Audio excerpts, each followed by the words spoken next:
Can President Trump actually order American companies out of China? What is Steve Bannon's new film, Claws of the Red Dragon, all about? And why does he describe Chinese telecom giant Huawei as the greatest national security threat we have ever faced? How does President Trump differ from previous presidents, both Democratic and Republican, in his approach towards China? What did previous administrations fundamentally misunderstand about China and the ruling communist regime? And what is the role of Wall Street and Western business leaders in funding and empowering the Chinese Communist Party? And how can we expect the Hong Kong protests to play out? This is American Thought Leaders, and I'm Jan Jekielek. Today we sit down with Steve Bannon, former White House chief strategist to President Donald Trump, and former executive chairman of Breitbart News. We discuss how, in Bannon's view, the Chinese communist elites have gained power and wealth through access to Western capital and technology, and used that power to stifle dissent and advance its self-serving global ambitions. And we look at the threat of Chinese telecom giant Huawei and its ties to the People's Liberation Army, which are spotlighted in a new film produced by Bannon called Claws of the Red Dragon. Steve Bannon, excellent to have you on American Thought Leaders. Listen, thank you so much for having me. Steve, so in September, you're going to be releasing Claws of the Red Dragon, a film that's going to expose Huawei, the Chinese telecom giant. Tell me more.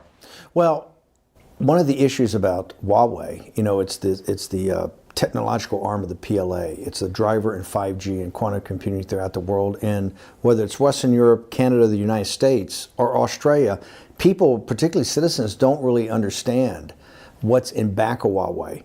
The deception, what's been in this indictment, and it's so the new Tang Dynasty TV was making a pilot for the beginning of a series. I got involved a couple of months ago, and I said, listen, this is exactly what the Canadian people and the American people need to see, which is a drama, not a documentary, that goes in a very dramatic, great acting, great photography, great music, to really allow the citizen to understand what the situation is with Huawei. So I'm very excited. This is a very powerful film. It talks about the arrest of the chief financial officer, who's also the daughter of the founder. I think it opens up and explains in a dramatic form exactly what's going on with China's encroachment into the technology area throughout the world. People will be shocked when they've seen it. We've already tested it with some people. I've tested here in the United States in Washington, D.C. Yes, I've had a couple of test screenings of the rough about a month ago, tested it with some fairly senior people in the U.S. government, and they were stunned by some of the revelations in the film. And so that's why I told Dr. Joe, about we've really got something, I think, very powerful here. And what I'd like to do is make a big deal about the opening in Canada. And what I'm doing right now, I'm fielding calls from all throughout the world, Australia, Europe, in the United States, to cut distribution deals so the entire world can see this. I think they're going to be very, very impressed. That's incredible. And Dr. Joe Wong, of course, the president of NTD Canada, our sister media. I'm going to read something that struck me in the press release, which kind of blew my mind a little bit. I mean, you describe Huawei as the greatest national security threat we have ever faced. That's America. I mean, bigger than nuclear war? This is quite the statement. No, because here's why. The future of all technology, the backbone of the future of technology is 5G. It will be a dominant technology. Right now, the path that Huawei's taken as a front for the PLA is to basically take over the networks and the components throughout the world. If we allow this to happen, even for a couple more years, Huawei is going to control basically the communication systems of the West, and therefore will be able to control the West. Even as bad as nuclear weapons are, and they're terrible, even as bad as some of the opponents that we've had has been terrible. That has been fairly localized, the damage that could be done. Right. This is something that could actually, and it can do it in a stealth manner. Remember, we're in 2019, and we're finally having the conversation about Huawei because the CFO was arrested in Canada, within the past year. Up until then, if you go to Europe, you see Huawei in the billboards, you see Huawei in the stores. There's been absolutely no discussion. The elites have let down the citizens of both Canada, the United States, and Western Europe. And now this film is the beginning of the exposure of that. So, to your point, I looked on the Huawei's website, and Huawei claims to currently serve 3 billion people around the world. Yes. It has almost 200,000 employees. 170 countries, penetration in 170 countries. I had someone, an old student of mine, text me and say, hey, all our cell towers in around Vancouver are Huawei. Is that a problem? Wow. It feels like it's been under the radar. How did this happen? Well, one of the things, there's an indictment out there. The reason she's under house arrest in Canada today was this indictment. They want to extradite her to the United States. This indictment, when you read it, and here's the thing, nobody in this town's read it. Okay. I'm talking about people in power have not read it. You've got to go read, and we're going to put it up on the website. You've got to read the indictment of Huawei. It starts back in 2007. This has been a history of their nefarious activity for quite a while, and it has never really gotten exposure, really hasn't gotten any media exposure. Part of that is the misinformation campaign that the Chinese Communist Party represents. People should understand, this is not about China. It's not about the people of China. The people of China are some of the most hardworking, decent people on earth. They're enslaved by a radical totalitarian surveillance state of the Chinese Communist Party, and really a radical cadre inside that Communist Party that suppresses and enslaves the Chinese people. Huawei is a methodology, a high-tech methodology to basically have domination over the world. And this is what this film is, the beginning of the exposure of that. It's going to cause a lot of controversy. It's going to cause a lot of conversation. That's what we want. We want people to start questioning this. So the centerpiece of the film is this arrest of Meng, right? Yes. She's the CFO, the daughter of the founder. Right. And this is actually, in reality, what alerted everybody to this threat. It took until 2018, basically. Yes. So, and this has been happening since 2007. Well, it's been happening for longer than that. Right. The investigation, when you read the indictment, the investigation in the United States started in 2007. So it's 11 years.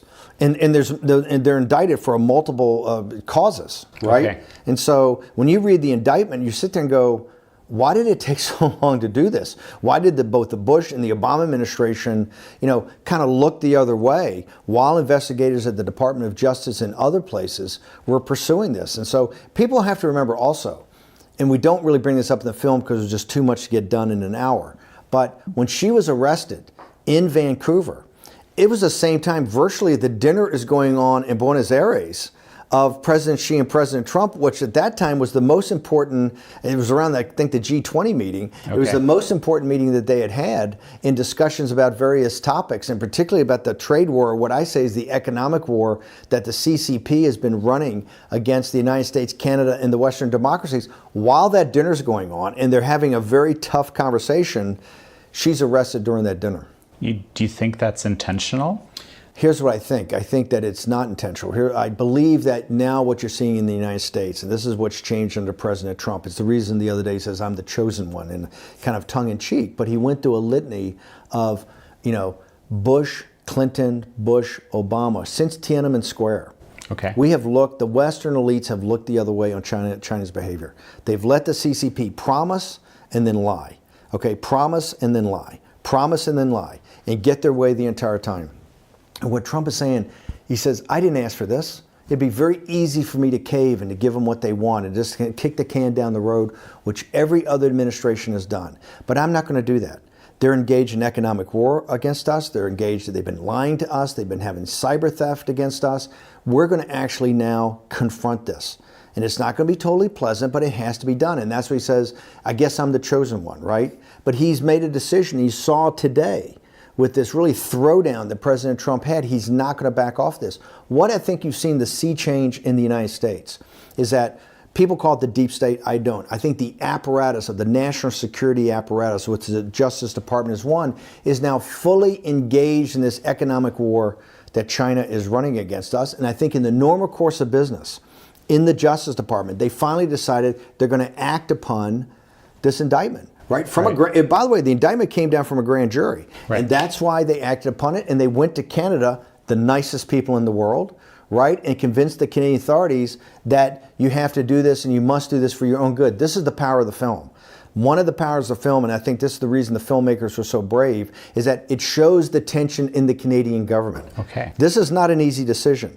The CCP plays smash mouth, right? If you don't go along with what they want to do, they're going to come after you. And it shows in this that's the tension in the film, is what happens to decent, honest people that see the facts and decide to stand up on the side of truth and the side of justice and the side of really democracy. What you're seeing in Hong Kong is kind of played out in this film and these are it's the common citizen.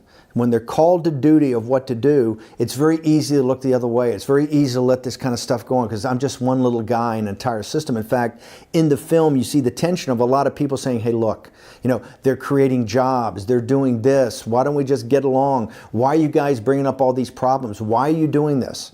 And what's so powerful is these citizens, whether in media companies or Canadian citizens or in the Canadian government, that said, no, this has to stop.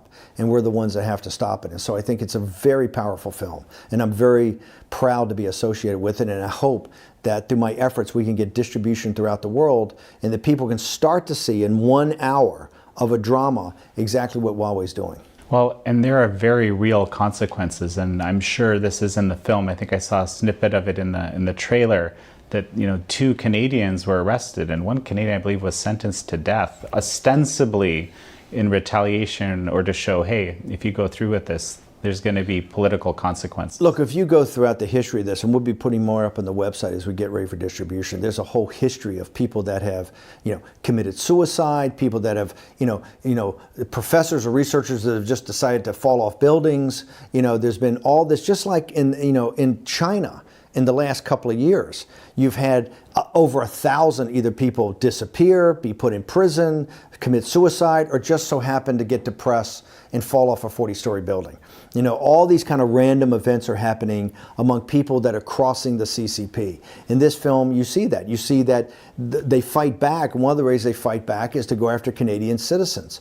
Some Canadian citizens maybe already broke the law. And other Canadian citizens that haven't broken the law, they kind of round them up. But this is what, and you see in this film, what the young people in Hong Kong are fighting for, the extradition bill. Right. Because once you're in mainland China, the only rules are the house rules. And the house rules are controlled by the CCP. There's no rule of law.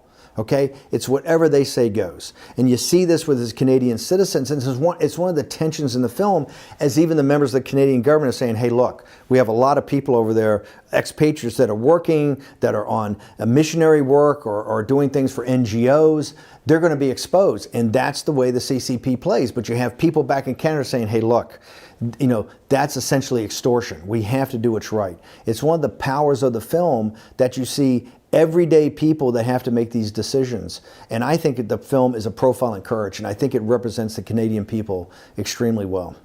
Sounds incredible.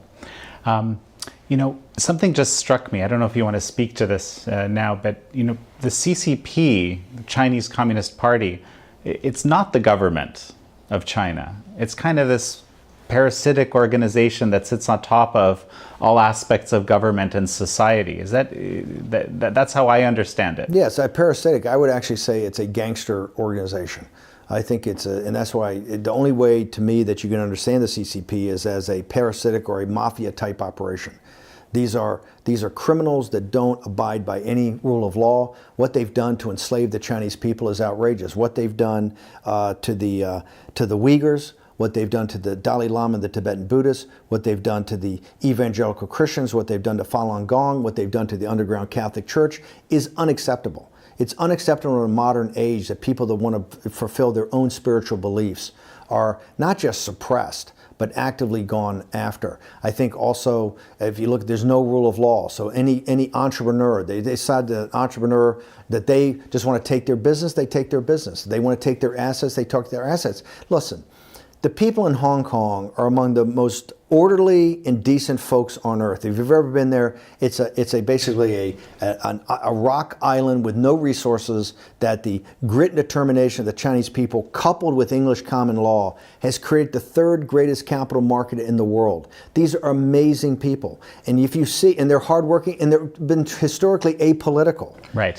What Hong Kong is about is business, okay, and focus. And here you see every week now, millions of people in the streets, very polite with the umbrellas, cleaning up afterwards, kids studying, refusing to back down. And what are they doing? They're saying this extradition bill is actually their step to totally do away with the rule of law and be able to come in and take me, whatever they want to do, and send me to mainland China to some prison that I have to be in a Chinese court. And this film shows you what a Chinese court's like. They show you how a Chinese court can basically just make up the rules as the CCP wants to make it up. So yes, I don't consider the CCP legitimate. What I consider is a gangster organization. And I think the elite, remember, the CCP, the Chinese Communist Party, is the Frankenstein monster created by the elites in the West.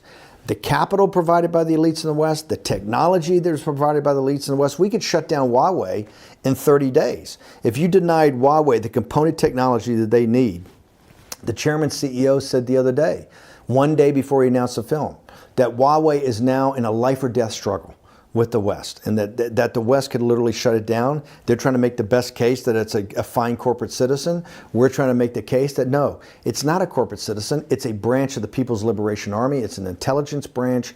It's got to be stopped. People should watch this film and they should question everything they see in this film. They should demand that we back this up, and we are going to back this up on our website and as we go around the country, in Canada and the United States, and talk about it. Well, I imagine you'll be digging into some Epoch Times reporting because we detailed the evidence around the links of Huawei and the CCP extensively. Listen, it's the stunning. The reason I want to do this interview, I have said for a long time, you know, China's been one of my big focuses. One of the reasons I came into the Trump campaign at Breitbart.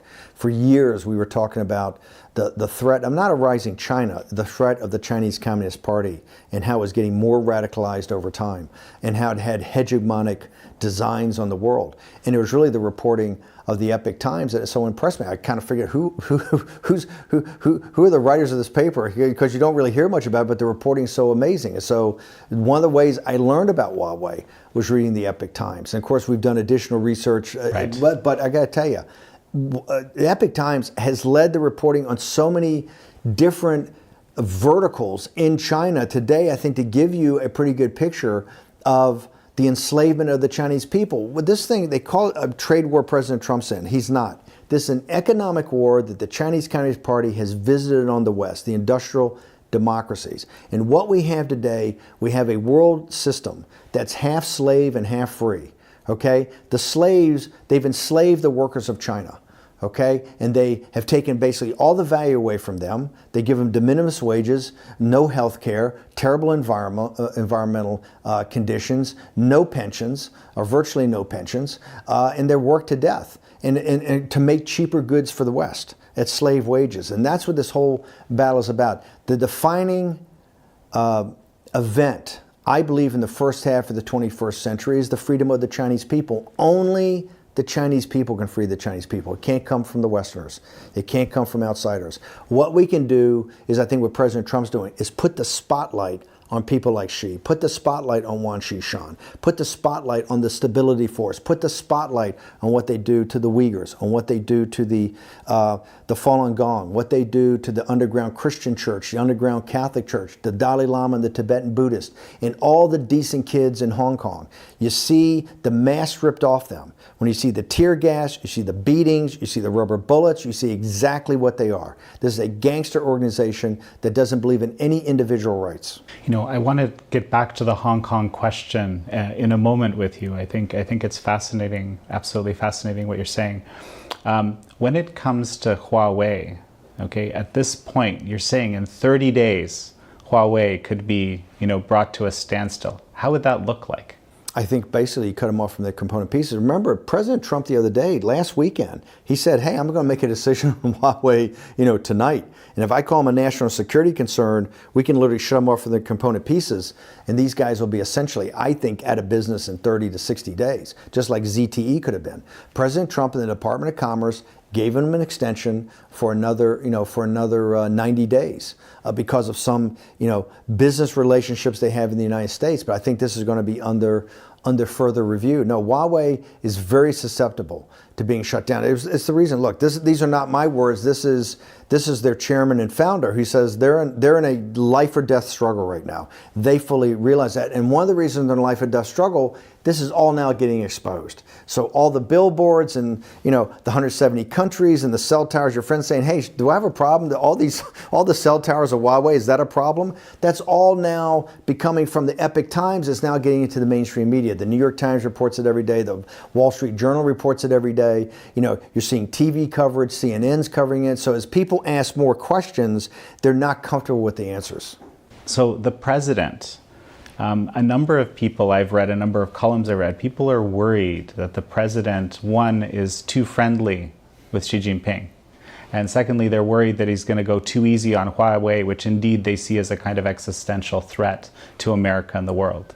What do you think about that? I'm glad we're having this interview today on Friday, because I think the friendship, quote unquote, with President Xi and President Trump probably ended today when China came back and tried to play smash mouth, raise tariffs on these American goods. President Trump immediately went back and not just raised tariffs.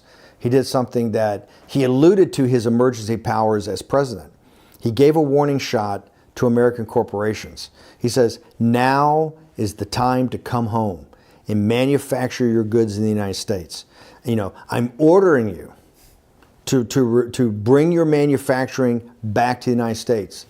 Well, people think, well, hey, we live in a free market capitalist society. The president's a political thing. He doesn't have his mandate doesn't go to ordering corporations to go where they want. Well, he does have emergency powers. There's very defined emergency powers in the Emergency Powers Act of 1972.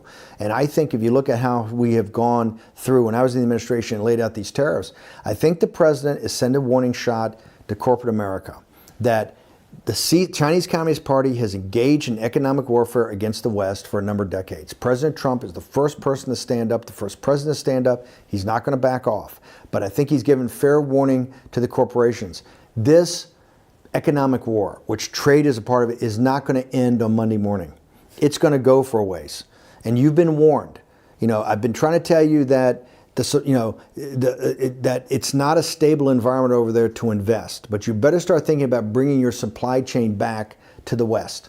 And I think today was a seminal day. I think President Trump transcended his presidency today and really became the leader that he was destined to be. It's fascinating because I was speaking with General Robert Spalding a little while ago on American thought leaders, and he described this scenario of what it would look like if the U.S. disengaged from the Chinese economy. He felt it's something that has to happen. What are your thoughts? Yes, in fact, that's the one I was trying to remember. That's the one I just saw the other day. I know General Spalding worked with me in the White House. He's a specialist we brought in. He's one of the most knowledgeable individuals in the world, not just on China because his military attaché there, but also on 5G. It was his 5G plan that was leaked to the press that led to Spalding going back to the Defense Department, eventually retiring and coming out and working in the private sector.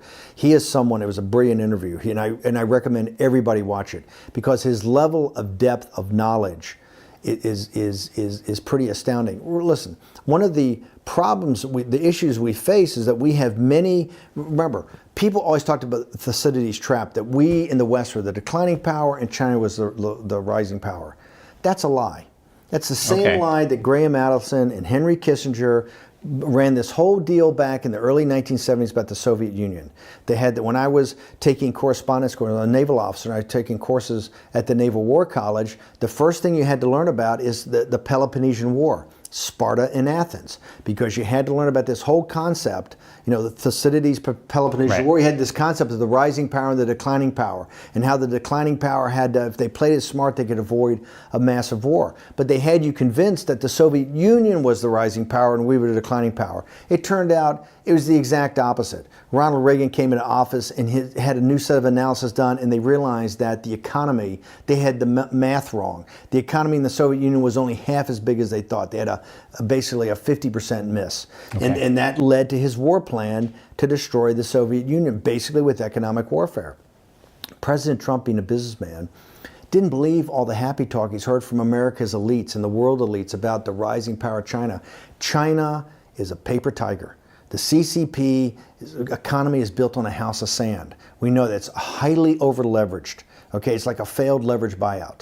And President Trump knows that, the people in the Treasury Department know that, the people in the capital markets. What's happened is the West continues to give them access to capital and access to technology, either through forced technology transfers, where we basically just acquiesce, or allow them to steal it.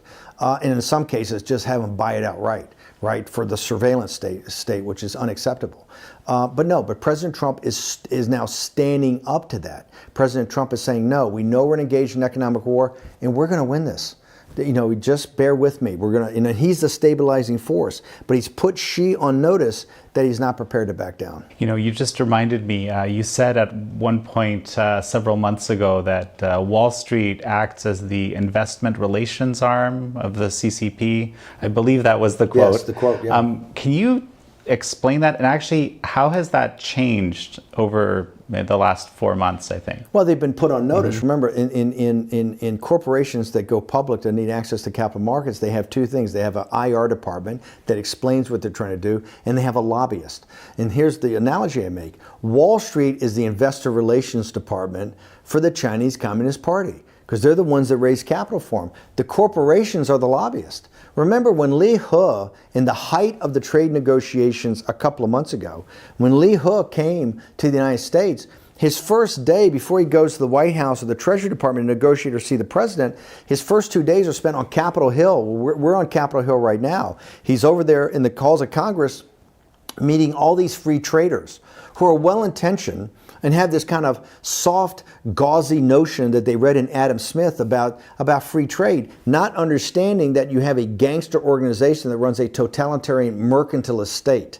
Okay, so Li He goes there and he's the cheerleader for globalization. He's the cheerleader for free trade, and they're all saying Li He's the greatest. Then the next stop, he goes and has lunch with like the 100 biggest corporations in China because they're the lobbyists, and he essentially says, "Hey, fellas, we got a problem." And the problem, or fellas, you have a problem. And the problem is you have a guy in the White House that actually looks like he means what he says. And that's a problem for you guys, and you got to solve it. Wall Street's the cheerleader, and corporate America has been the lobbyist. And it's the working men and women in the middle class in this country have paid the price. Remember, over the last 20 years, we've deindustrialized the United States. Right. And we shipped those manufacturing jobs to China. We shipped the manufacturing jobs to China. They sent in the opioids and the fentanyl to go into the old manufacturing areas in Ohio and Pennsylvania and Michigan, where that depression and angst, right, and fear because the manufacturing jobs have left and people are left with no futures. And so what did they do in that anxiety? They turned to fentanyl, they turned to opioids. This is a not just a crisis, it's a tragedy of the United States. Donald Trump, the central reason he's president of the United States is this. He said, we have to return America to her former greatness. We have to make America great again. And the way we're going to do that, we're going to confront the Chinese Communist Party about Wall Street has shipped those jobs over there, and I am going to bring them back. And today, you saw in this confrontation is exactly what it is. This is the fulfillment of his basic campaign promise. He told the little guy, you haven't, not in the room, not in the deal. You have not been in the room for 25 or 30 years. You're now in the room, and I'm your voice. And that has been the sea change. And that's what Xi and Wang Qishan, they don't know how to handle this. People, the party of Davos always say how sophisticated they are, how nuanced they are, how smart they are, how Trump's, this barbarian. If you look at the way they've handled the trade relationships with Trump, if you look at the way they've handled Hong Kong, this is not a subtle group. They have people that have to kind of react to their aggression, and if they don't act and stand up, Trump being one and the kids in the street in Hong Kong being the other, they don't know how to do it. All of a sudden they panic, and you see these herky-jerky moves. That's why I think you're seeing now a confrontation with a totalitarian dictatorship that does not know how to handle the freedom and free men and women in the West, whether that's in Canada or whether it's on the streets of Hong Kong. And that's why they're going to collapse. So ordering these companies to come back, how does that work? I mean, I'm trying to imagine. I think first it's jawboning. First off, he does have this power in the Emergency Act. I don't know if you remember the scene in Lincoln, the fabulous movie by Steven Spielberg, where Lincoln's hearing about the 14th Amendment and all this trading he's doing to try to free the slaves with a statutory change, not just to win the Civil War, but to change it in our Constitution, that it's abandoned forever. As he said, it'll live forever. We'll never have to go back and debate this again. And he's just getting guys that want to trade post offices, and finally he's had enough of it.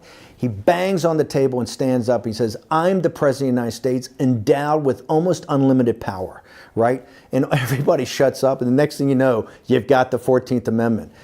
The way the founders and the framers structured the Constitution, the president has checks and balances as he should in normal times. In crisis times or emergency times, the president has tremendous power, tremendous executive power to act for the good of the nation. And people have said over this last week, oh, President Trump is crazy. That ought to be the 25th Amendment. He's tweeting out all this crazy stuff. You see the signal and the noise. That's the noise. The signal is one of stability and saying, hey, I'm a rock, right?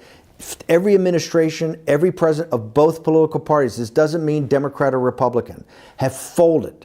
When it came into the spotlight with the Chinese, they folded and let the Chinese do what they want to do. And that's why we're in this situation. And that's why Donald Trump is taking that mantle. And he's not about to back down. I think you're seeing now his greatness. I think you're seeing his rise to greatness as a president.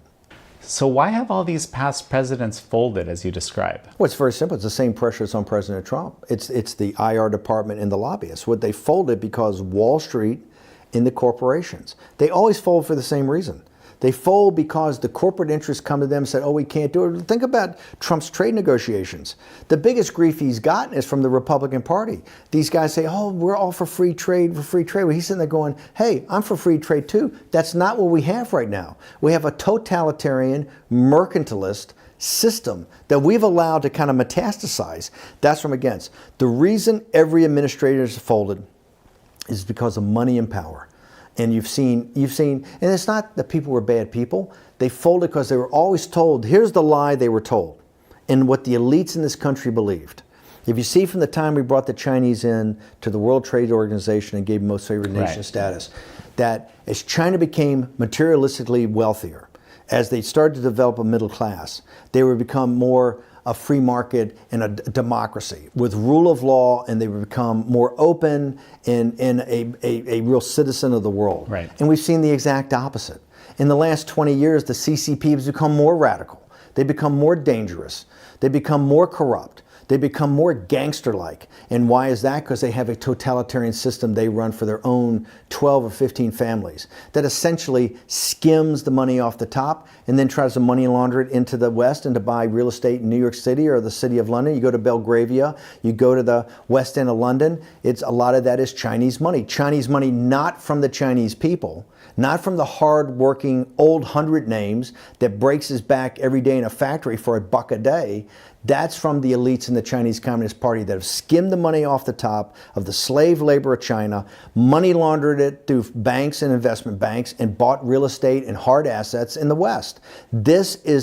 People know what's going on. This is why the elites have no moral authority. Let's go back in time to the third week of January of 2017. There are two speeches that take place that week. On Wednesday, you have President Xi goes to Davos, in front of Davos man, right?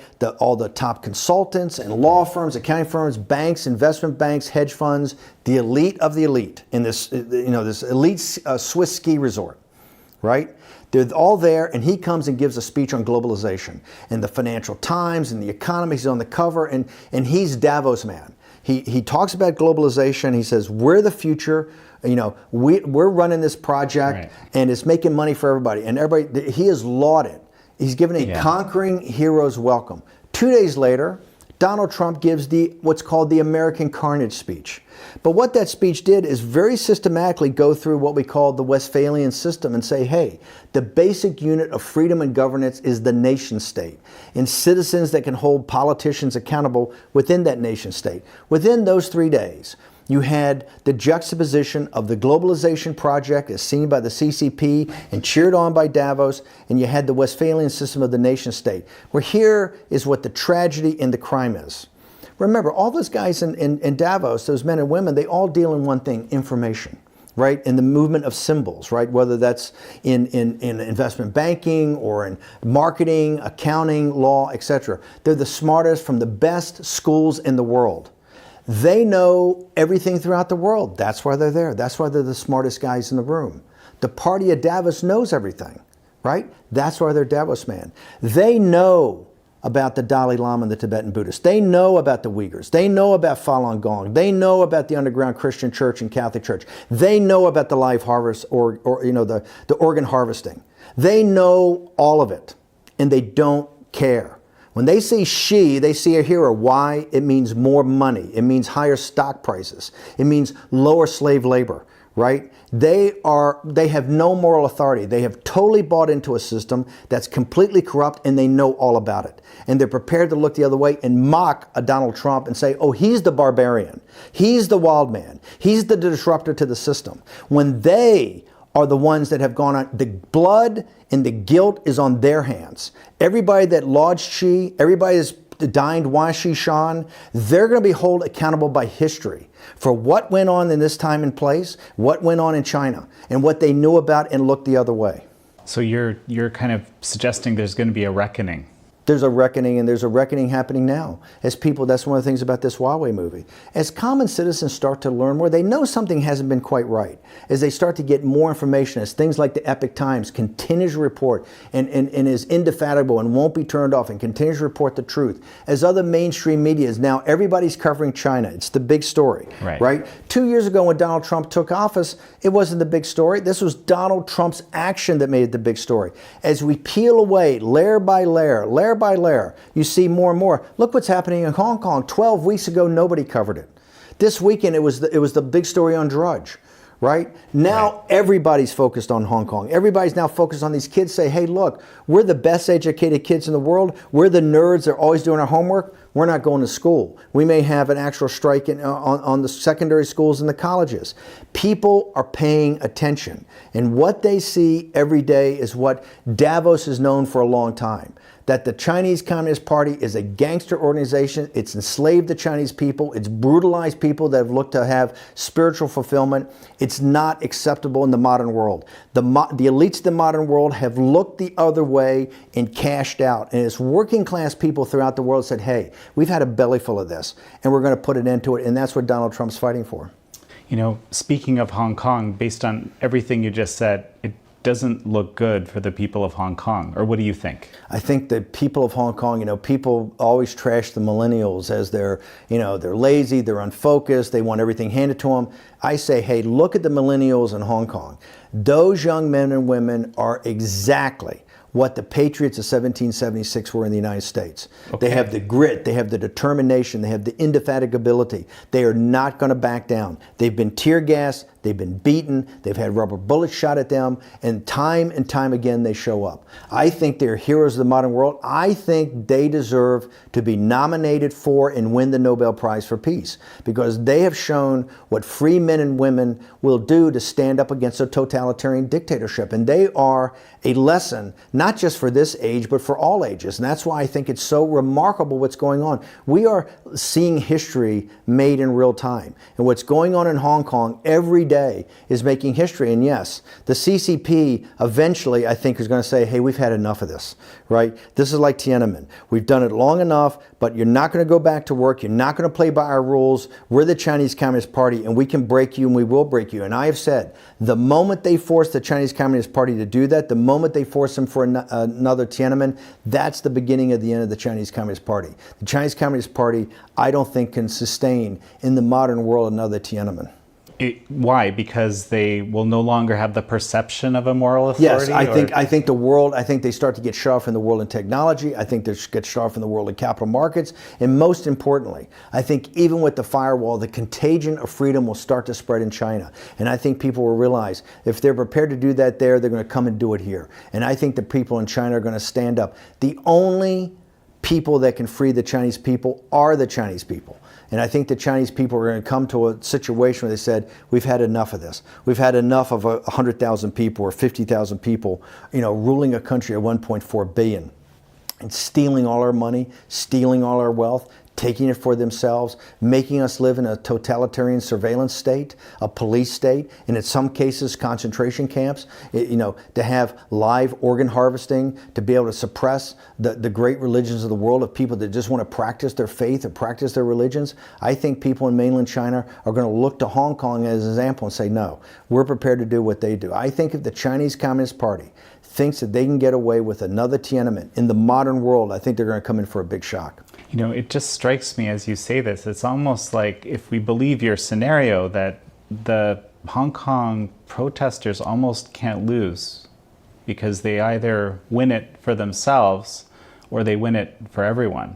Well, right? Listen, it's easy to say theoretically when we're sitting in Washington, right. D.C. If you're in the streets and getting beaten and getting tear gassed and having your head broken open, or the young girl that had her eye put out with a rubber bullet, if it continues on, there'll be a lot more of that, because I don't think the Chinese Communist Party will back off their brutality. So I think it is a win for the ages, and I think it'll be a win for China. I think the freedom of China starts in Hong Kong. I think it's going to spread from there. That's why I think these kids, I say, they're exactly like the Patriots in 1776. And this is why I tell every show I go on, I said, if you're an adult at home, and you've kind of given up on kids, or you've given up on the modern age, and you say, gosh, I wish I was back during the revolution. I really been motivated because I was seeing all these great patriots. You can see that today. Cut the TV on, go on YouTube, and have your kids watch what these kids in Hong Kong are doing. See how they're staying up for freedom of religion, freedom of assembly, freedom of speech. They're free market capitalists. Many of them are Christians. It's very motivating to see young people that are not prepared to back down in the face of totalitarian brutality. Steve, these are very, very powerful words from you. Let's finish up with a little bit about the back to the film. I noticed there's a journalist that's the central character in the film, and she's basically a real person, right? Based upon a real person. So, the reason we have a lot of this footage is because of these journalists in Hong Kong, basically doing things that are, well, let's say potentially very threatening to them. Yes. Similarly, this journalist is also in this sort of situation. Yes, absolutely. You see, it's ordinary people put into extraordinary circumstances that rise above it and show us what the great attributes of human nature are. This film is a profile in courage. But it comes in a very tense situation where people are making moral trade-offs all the time. That's the power of the film. You see the unrelenting power of the Chinese Communist Party and its technology arm Huawei that will stop at nothing to achieve its goals and achieve its ends. And what you have is the basic common citizens of Canada that just one day wake up and this woman's been arrested, and that starts the movie. And you see what happens in the courts, you see what happens in the jail, you see what happens to Canadians in China, you see the tensions in the government of Canada, right? With just ordinary people who are government bureaucrats or diplomats. You see that tension, and you see all the pressure people come under. When it's so easy, what the world has done, what the Party of Davos has done is look the other way. It's so easy just to look the other way. Let me make my money and let me have my lifestyle. The central part with this young woman who's a journalist and her fiance is the fact that life is good for them. They now are starting to have, they come from very humble roots, and they now have the nice apartment and the nice lifestyle and everything like that. And it could potentially be jeopardized. The tension in the film is it could be jeopardized by her relentless pursuit of the truth. And the audience is left to sit there and say, the pursuit of truth and the pursuit of your higher moral self comes at a great cost. It's just like in Hong Kong. There is a huge cost they are paying. They're being jailed, they're being beaten, they're being said your careers are ruined, your careers are finished. This is a high cost in modern society, and yet they refuse to back down. And I think in the movie, the power of it, based upon a true story, is you see these citizens that will not back down. They will rise up to their highest self. Steve Bannon, it's such a pleasure to have you on American Thought Leaders. Thank you so much. Love the show. Glad to be on.